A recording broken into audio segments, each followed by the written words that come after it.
Voltando ao nosso cenário político, nesta quarta-feira, participe. Mande sua pergunta para o nosso convidado, o desembargador Eridson Medeiros, que está aqui com a gente, presidente do TRT Rio Grande do Norte. Temos Twitter, WhatsApp e o Instagram. Participe. Vamos de informação. Em alusão ao Dia Internacional da Mulher, a Marcha Mundial das Mulheres realizou um ato no centro de Mossoró com uma programação que envolveu delegações de cidades da região.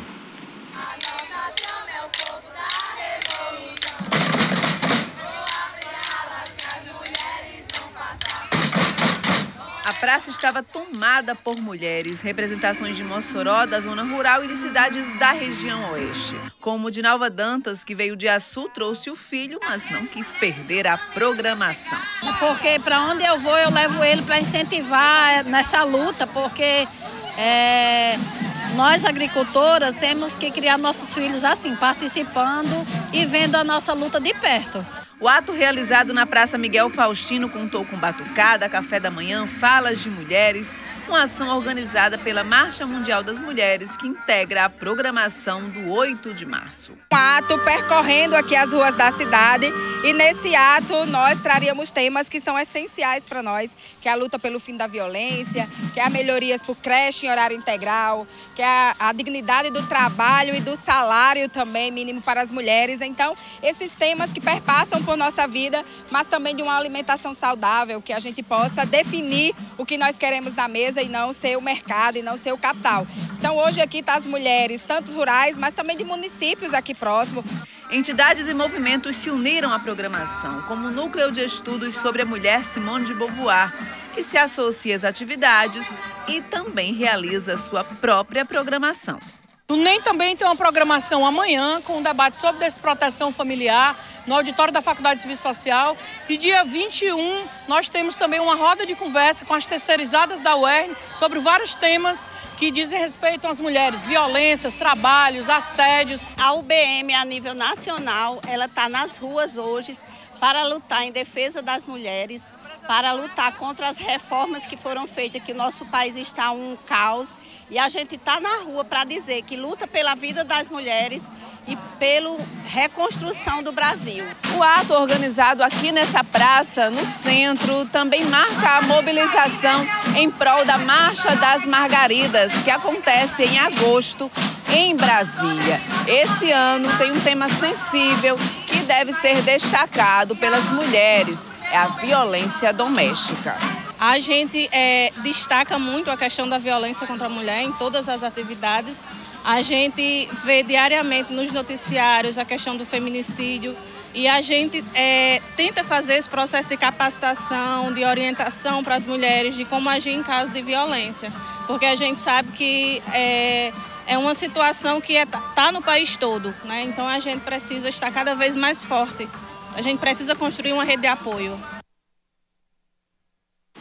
Pois é, e a gente no primeiro bloco falou sobre realização de evento também em alusão ao Dia Internacional da Mulher, o realizado pelo TRT, o evento Mulheres no Mundo do Trabalho, que foi aberta hoje no Fórum Trabalhista aqui de Mossoró, que, inclusive, teve a presença do nosso convidado de hoje, o desembargador Eridson Medeiros, presidente do TRT Rio Grande do Norte, que já está aqui no estúdio com a gente, mas que também veio participar de uma correição que está sendo realizada aqui no Fórum Trabalhista. Boa noite, desembargador. Como é que foi o acompanhamento desse processo de correição que está acontecendo?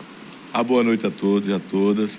Pois é, estou aqui participando como corregedor da correição da 2ª e da 3ª Vara do Trabalho de Mossoró e também participando da exposição que foi montada pela Escola Judicial do TRT 21 em homenagem ao Dia Internacional das Mulheres. O que é que significa esse trabalho de correição? É claro que o senhor veio também para prestigiar a exposição deste 8 de março, mas o que é que significa esse trabalho aqui em Mossoró? As varas do trabalho no Rio Grande do Norte, inclusive todas no Brasil, mas especificamente no Rio Grande do Norte, elas passam anualmente por uma correição. O que é a correição?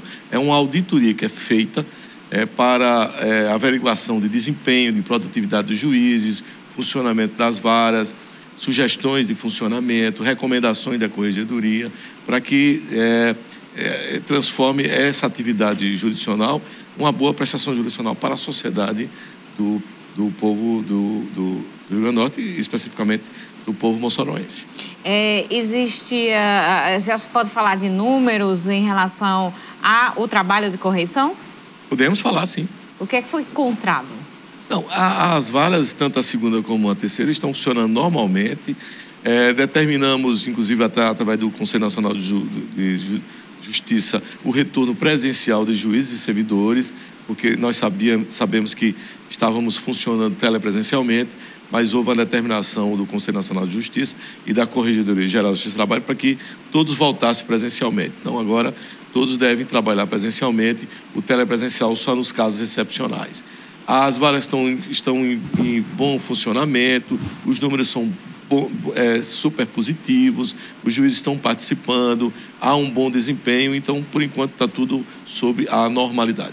Ainda existe aquela máxima, né, de que a Justiça do Trabalho é distante da sociedade, da população. Como é que o senhor vê hoje a Justiça do Trabalho diante das questões, né, que envolvem a sociedade? A Justiça do Trabalho, eu acho até que é a justiça mais próxima da cidadania, porque é a única justiça social nesse Brasil.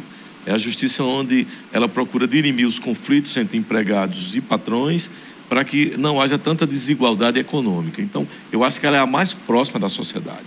E nós continuamos com essa visão, ou seja, nós estamos mais próximos do cidadão, tanto que hoje nós abrimos o tribunal, pelo menos na minha administração, para que a gente possa criar políticas públicas de proteção à mulher, de proteção ao menor que trabalha, que é proibido o trabalho do menor, a questão das pessoas que trabalham em situações análogas à escravidão, como a gente viu recentemente, né, aquele caso no Rio Grande do Sul, onde vinícolas se utilizavam de mão de obra escrava. E também tivemos, há 5, 6 anos atrás, uma situação muito parecida aqui na região do Açu, né, com empresas do agroindústria. E o senhor assumiu, inclusive, novamente, pela segunda vez, a presidência. Exato. É a segunda gestão. Segunda gestão assumiu em janeiro. Dia 11 de janeiro, não temos nem ainda 2 meses de gestão, mas estamos aí trabalhando com muita intensidade.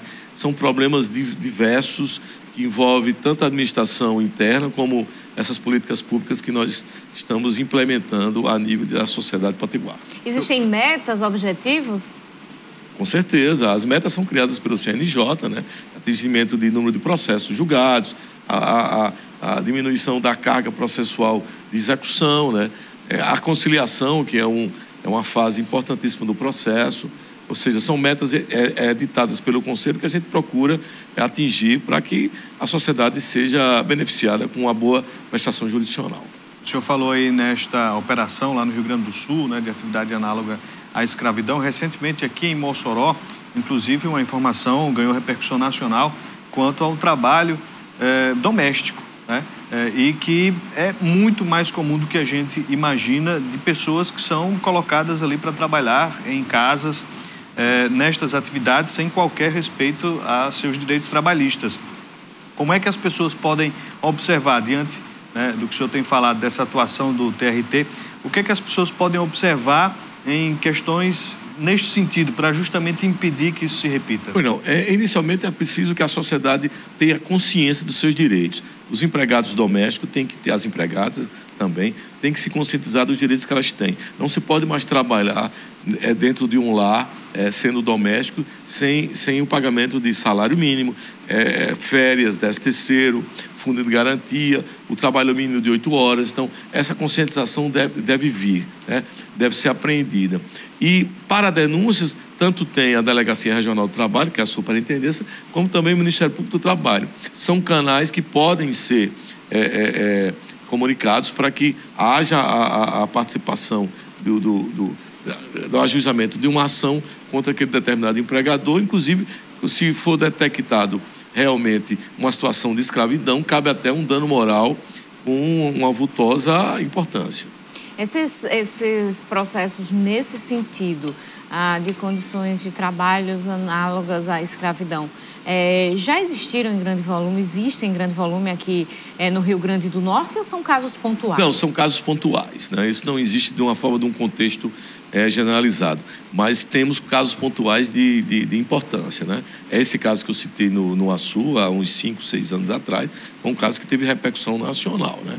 Eram trabalhadores que eram arregimentados para trabalhar nessa agroindústria, que eu não me lembro o nome, e eram escravizados, como a vinícola lá no Rio Grande do Sul. Então, essa é uma situação que, no pleno século XXI, tem que ser extirpada da sociedade, né? Isso não é possível. Como também a discriminação da mulher, o assédio moral e sexual que acontece muito com as mulheres, a violência doméstica, né? Tanto no meio de trabalho como no meio doméstico.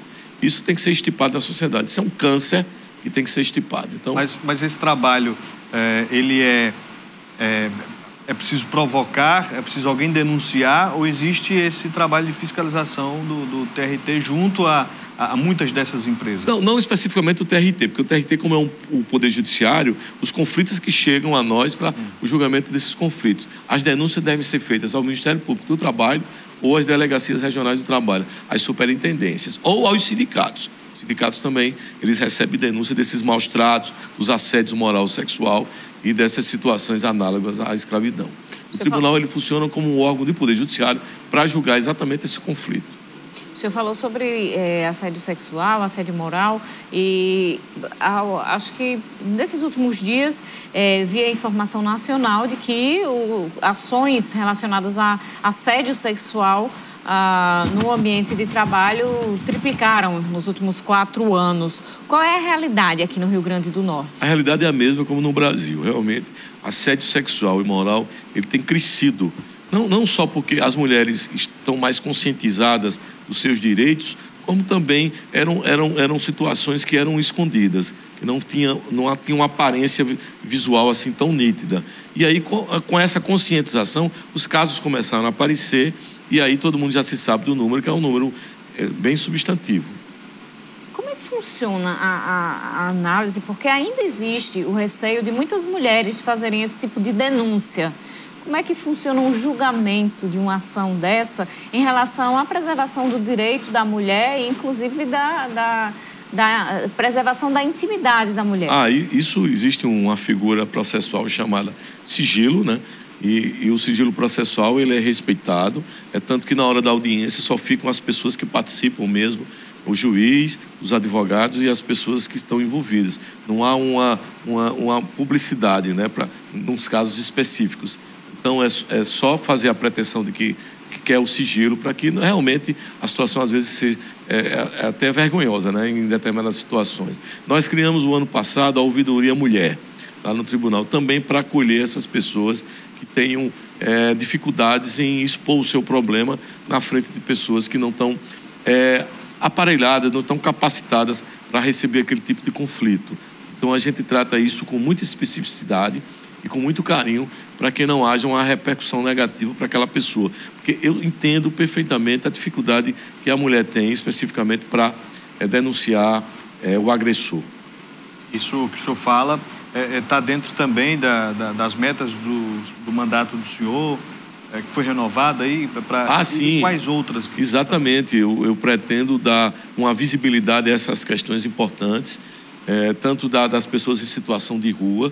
A gente está criando um projeto a nível regional para que essas pessoas sejam recebidas de volta ou ao emprego, a questão do trabalho, como também dar uma assistência tanto a nível educacional como a nível social.